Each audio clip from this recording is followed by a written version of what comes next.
Welcome back. आप देख रहे हैं बन अपना फाइनेंस मिनिस्टर। और चलिए अब शो का वो पड़ाव जहां पे दर्शकों के सवालों के जवाब हम आपको देते हैं। और मेरे साथ जुड़ गए हैं Pankaj Matpal, MD Optimum Money Managers, और साथ ही Vishwajeet Parashar, mutual fund expert. आप दोनों का स्वागत है हमारी इस पेशकश में। और आप दोनों के लिए हमारे दर्शक भी फोन लाइन पर जुड़ चुके हैं। विश्वजीत जी, आपके लिए पहले दर्शक रोहित कुमार हमारे साथ फोन लाइन पर हैं बोकारो से। नमस्कार रोहित, क्या हालचाल? नमस्कार मैडम, ठीक है मैडम। बताइए, आपने टैक्स बचत के लिए टैक्स सेवर फंड में डाल रखे हैं पैसे? आपके पास मिरर का है, क्वांट का टैक्स सेवर है, पराग पारिक का भी है। जी मैडम। केवल इन्हीं फंड्स में पैसे लगाएं सर? मैडम अभी इसका जस्ट 1-2 महीना पहले स्टार्ट किया हूँ ELSS को। तीनों में? जी जी, ELSS में 3 फंड जो आपने बताया वो स्टार्ट किया हूँ, और नीचे और 4-5 फंड हैं जिसमें और 12,000 की SIP स्टार्ट करना चाहता हूँ, तो इसके लिए ठीक है, तो केवल ELSS शुरू हो चुकी है, बाकी में शुरू नहीं हुआ है ना पैसा निवेश अभी? जी मैडम।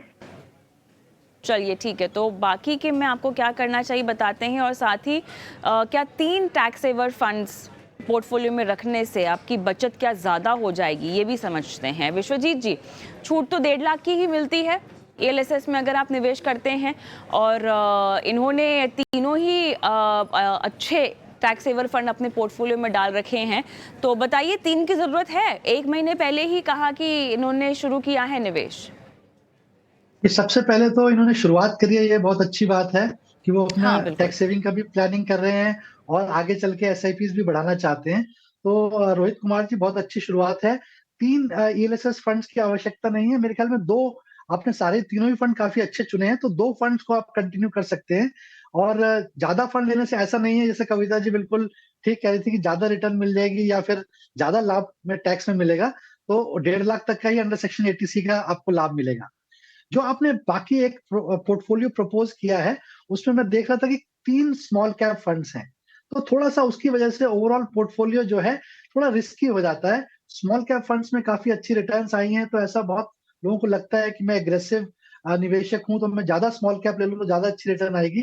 तो मुझे लगता है उसकी आवश्यकता नहीं है। आप जो पहले 2 फंड्स हैं, पराग पारिक फ्लेक्सी कैप और मोतीलाल ओसवाल मिड कैप, इसमें तो बने रहें। इसके अलावा एक स्मॉल कैप काफ़ी रहेगा, निप्पॉन इंडिया स्मॉल कैप आप कंसिडर कर सकते हैं।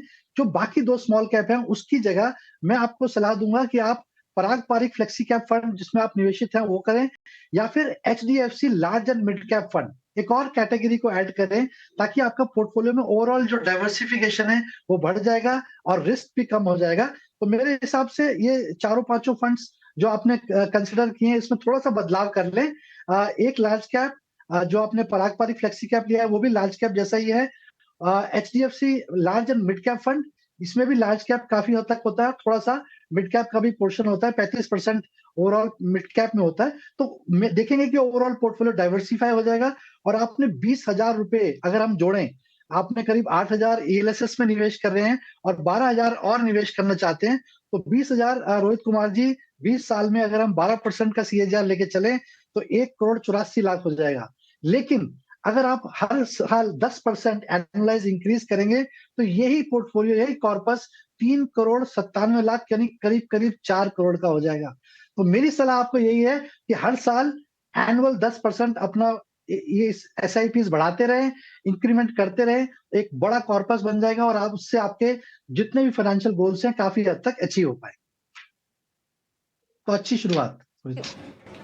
जी विश्वजीत जी, अब ये जो इन्होंने 2 ही ELSS रखनी है पोर्टफोलियो में, तीसरी वाली जो है उसमें एक SIP डाल के छोड़ दें और बंद कर दें अपनी SIP, कि वो पैसे भी निकाल लें?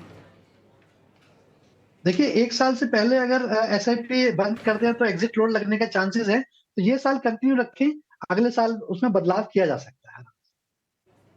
चलिए, ऑल द बेस्ट। आगे बढ़ते हैं पंकज जी के लिए। सुकुमार साहब मेरे साथ फोन लाइन पर हैं। नमस्कार सर। सुकुमार जी?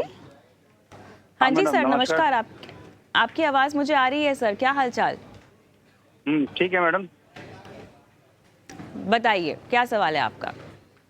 मैंने तो सारा अपना डिटेल दे रखा है वैसे हाँ। प्रोफाइल में। हाँ, हाँ। हाँ, तो एक्चुअली जो मैंने क्वेश्चन है रिटायरमेंट के लिए जो मुझे चाहिए, वो आज के 10 Okay. साल के बाद कितना फंड जमा हो जाना चाहिए? एसआईपी जो भी चल रही है उससे मेरा रिटायरमेंट सोल्यूशन हो जाएगा या बढ़ाना पड़ेगा? रिटायरमेंट के लिए आपको कितने पैसे चाहिए होंगे? आपका कॉर्पस आपने कैलकुलेट किया है कितना आपको लगेगा?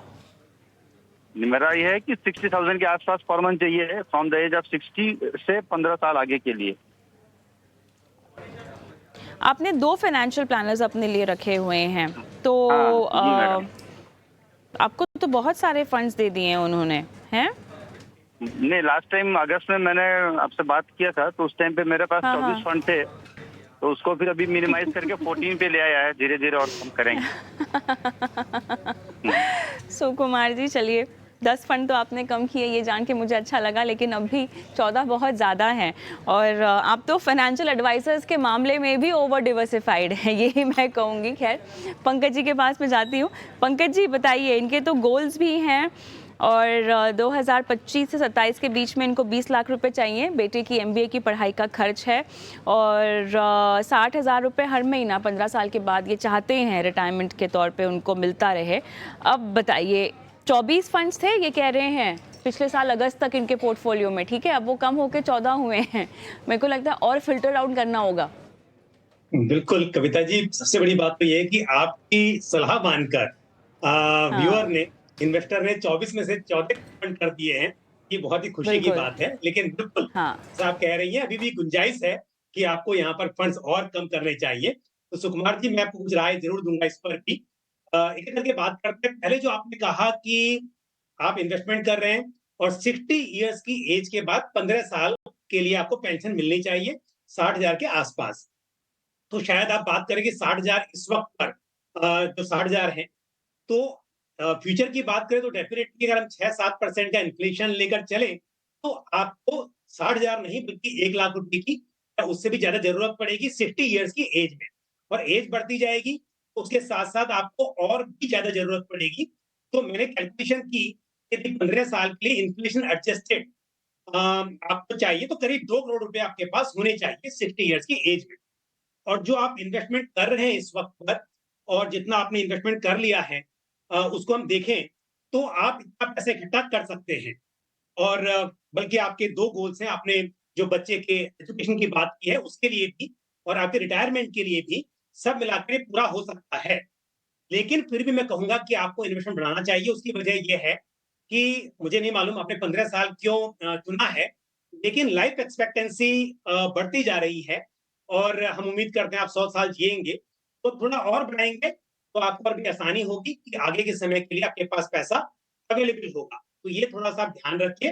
बट जो कैलकुलेशन थी, अगर मैं 12% का सीएजीआर और 6% का इन्फ्लेशन लेकर चलता हूँ, तो आपकी प्लानिंग से ये अचीव हो सकता है। दूसरी बात है फंड्स को लेकर, अभी क्योंकि 14 फंड्स हैं, मैं ऐसा नहीं कहूंगा कि आपने 10 कम किए हैं तो अगले और आप अभी और 10 कम कर लें, आसान नहीं होगा आपके लिए। लेकिन फिर भी 2 फंड्स मैं कहूंगा, एक तो है यूटैग फ्लेक्सी कैप फंड और दूसरा Axis multi asset allocation fund. इन 2 फंड से आप एग्जिट कर सकते हैं। उसकी वजह ये है कि आपके पास इन्हीं कैटेगरीज के और फंड्स भी हैं, और फंड्स की परफॉर्मेंस को भी ध्यान रखते हुए मेरी ये राय है कि इन 2 फंड से आपको एग्जिट करना चाहिए। इंश्योरेंस कवर आपके पास एडिक्वेट है, उसकी आपको चिंता नहीं है।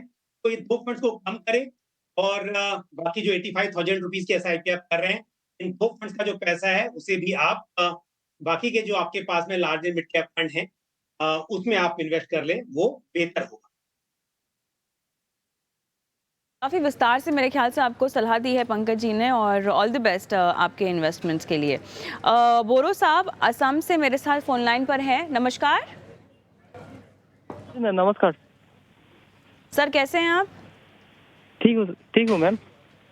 अच्छा, हेलो। आपने इन फंड्स में पैसे लगा दिए हैं? आईसीआईसीआई का जो ब्लू चिप है, एसबीआई का लार्ज एंड मिड कैप है, हाँ, एचडीएफसी हाँ का मैम, इंडेक्स हाँ। है, लगा दिए हैं? कब लगाए? अभी दिसंबर में लगाया मैम। अच्छा, दिसंबर से। 15 से 20 साल रुकना चाहते हैं इन फंड्स में। किसने रेकमेंड किए सर आपको ये फंड्स? मैं खुद ही किया था। आपने खुद ही चुने हैं। और राइट, 15 से 20 साल के बाद क्या रिटायरमेंट कॉर्पस इकट्ठा करने का इरादा है आपका?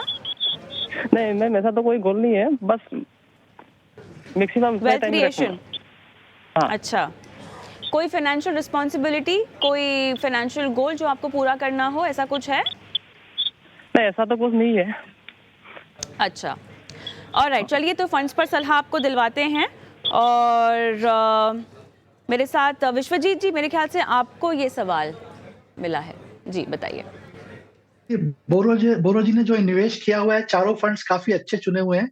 वो कह रहे हैं उन्होंने खुद चुने हैं। मुझे लगता है कि आपका शो रेगुलर देखते हैं, तभी वो ये अच्छे टॉप क्वार्टाइल फंड्स को चुन पाए हैं। तो मेरी सलाह ये रहेगी कि इन्हीं 4 फंड्स में बने रहें। हालांकि 4,000 रुपए निवेश कर रहे हैं, जो कि अभी एक बड़ी अमाउंट नहीं है। अगर 20 साल तक भी बोरो जी निवेश करते हैं तो करीब करीब ये 36,80,000 रुपए बनता है। तो एक बहुत बड़ा कॉर्पस नहीं है। उसकी बहुत बड़ी वजह मुझे लगती है कि उन्होंने कोई गोल सेट नहीं किया हुआ है। अगर गोल सेट होगा तो एक अमाउंट भी सामने नजर आएगी और वो उसको अचीव करना चाहेंगे तो एसआईपी भी बढ़ाएंगे। तो मेरी सलाह यही है बोरो जी, जब भी आपकी इनकम बढ़े, एनुअल इनकम बढ़े, इंक्रीमेंट हो, या जिस तरीके की भी आपको आमदनी मिलती है, जब भी उसमें बढ़ावा हो, तो आप अपनी एसआईपी इंक्रीज करें। और अगर यही 10% आप बढ़ाते जाएंगे 4,000 में भी, तो ये 80 लाख रुपए बन जाता है। तो कहाँ 36 लाख बन रहा था, अब 80 लाख बन जाएगा अगर 10% बढ़ाते हैं। तो लंबे समय के लिए आप निवेश कर रहे हैं, बहुत अच्छी बात है। पावर ऑफ कंपाउंडिंग का बहुत लाभ मिलेगा। तो जितना हो सकता है उतना निवेश और बढ़ाएं, एसआईपी का अमाउंट इंक्रीज करें, तो काफी अच्छा कॉर्पस बन पाएगा। चलिए बोरो साहब, ऑल द बेस्ट आपके इन्वेस्टमेंट के लिए। आगे बढ़ते हैं, जयप्रभा त्रिपाठी जी मेरे साथ फोन लाइन पर है। नमस्कार जयप्रभा, कैसी हैं आप? नमस्ते मैम। कहाँ से बोल रही हैं जयप्रभा जी? मुझे आवाज आ रही है आपकी। छत्तीसगढ़ खैरागढ़ से मैम। अच्छा, क्या करते हो आप? मैं टीचर हूँ मैम। वाह, क्या पढ़ाती हैं आप? हिस्ट्री। अरे बहुत बढ़िया। आपने इन्वेस्टमेंट्स खुद की हैं? ये आपकी इन्वेस्टमेंट्स है जिसकी जानकारी आप दे रही हैं हमें? जी जी। अच्छा अच्छा, कब से शुरू किया है आपने? 5 साल से आप कर रही हैं 3 फंड्स में? जी जी। अच्छा, ये मुझे बताइए छत्तीसगढ़ खैरागढ़ से मैम। अच्छा जी जयप्रभा, आप अपने टीवी की आवाज बंद कर लेंगी और मुझसे फोन पर बात करेंगी क्या? टीवी की आवाज आ रही है मैम? हाँ हाँ इधर आ गई, बाहर आ गई जी। अच्छा, थैंक यू। अच्छा जयप्रभा, आपने एक तो Canara Robeco, axis mid cap और एसबीआई स्मॉल कैप की जानकारी हमें दी है। तो आपने 5 साल के लिए इन फंड्स को चुना है ना? जी। और उसके बाद 10 साल के लिए आपने अलग फंड्स रखे हैं। अपने पोर्टफोलियो का, अपने हस्बैंड के पोर्टफोलियो को भी आपने दिया है जो कि 15 साल के लिए है जी, है ना? तो मुझे ये बताइए आप कि ये जो दोनों फंड पोर्टफोलियो हैं आप खुद मैनेज करती हैं? जी जी। वाह, वेरी गुड। और आगे जारी रखें क्या हम? मतलब हमको थोड़ी इसके आगे की जानकारी चाहिए। बिल्कुल आपको वही जानकारी देंगे, क्योंकि आपका जो सवाल है मैं इसलिए आपसे इतना पूछ रही हूँ क्योंकि आप एक वर्किंग महिला हैं, अपना भी पोर्टफोलियो संभाल रही हैं, अपने पति का भी संभाल रही हैं। तो आप एक तरह से काफ़ी इंस्पायरिंग हैं हमारे दर्शकों के लिए, पता है। इसीलिए मैं आपसे ये सवाल पूछ रही हूँ ताकि जो दर्शक आपको देख रहे हैं, सुन रहे हैं, वो भी कुछ सीखें आपसे, है ना? तो आप अपने इन्वेस्टमेंट को लेके पढ़ाई लिखाई कैसे करती हैं, कहाँ से करती हैं, कुछ बताएं।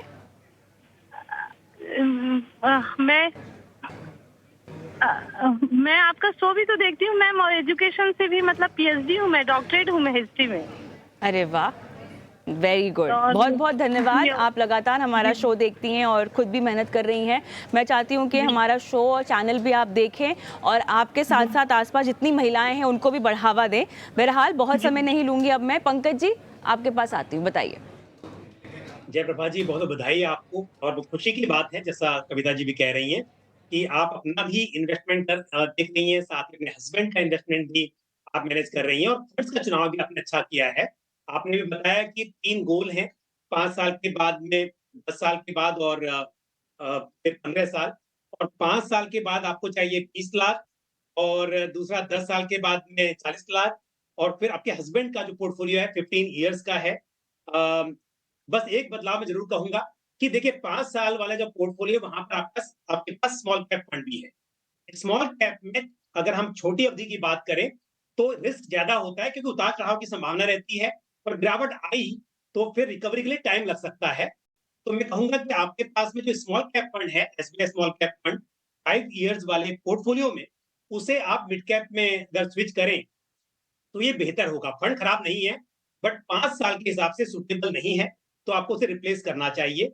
और जहाँ तक सवाल है, अगर 12,000 रुपए आप निवेश कर रही हैं और 10% का स्टेप अप भी है, तो गोल आपका आसानी से अचीव हो सकता है। अगर आप 10 ईयर्स की बात करें तो 40 लाख रुपए आराम से हो जाएँगे। जो आप 20 लाख की बात कर रही हैं 5 साल में, वो भी आपके लिए पॉसिबल है, क्योंकि 4,80,000 रुपए ऑलरेडी आप एक्युमुलेट कर चुकी हैं और साथ में एसआईपी चल रही है। तो ये दोनों ही गोल आपके लिए मुमकिन है। 10 साल वाला जो पोर्टफोलियो उसमें चेंज ना करें, लेकिन 5 साल वाले में आप ज़रूर कंसीडर करें स्मॉल कैप की जगह पर मिड कैप को आप रखें। अब आते हैं आपका जो हस्बैंड का पोर्टफोलियो उसके लिए। उसमें क्योंकि आप बात कर रही हैं 15 साल की, तो जो अमाउंट आप एसआईपी कर रही हैं डेफिनिटली वो अचीवेबल है, उसमें कोई शक नहीं है, क्योंकि हम 12% पे कैलकुलेट कर रहे हैं यहाँ पर, तो संभव दिखाई दे रहा है।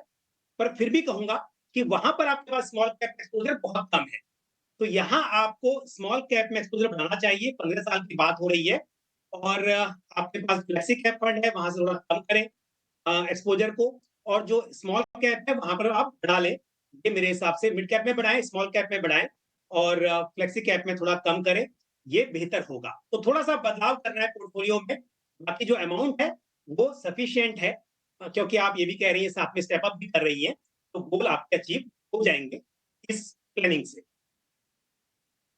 तो बेस्ट जयप्रभा जी, और मेरे पास समय क्योंकि ख़त्म हो चुका है, मैं दरख्वास्त करती हूँ कि आप इस सलाह को अगर आप नहीं सुन पाई हैं कुछ भी, तो यूट्यूब पर जाइएगा चैनल की, और वहाँ बनो अपना फाइनेंस मिनिस्टर के सारे शोज़ होते हैं, तो सलाह आप वहाँ पर जाकर सुन सकती हैं। और कोई सवाल हो तो वापस से अपना सवाल हमें भेजिएगा, हम आपका सवाल फिर से शो में लेंगे। शो को आगे बढ़ाते हैं और अंतिम पड़ाव की ओर लेकर जाते हैं। वक्त हो गया है निवेश के गुरु मंत्र का।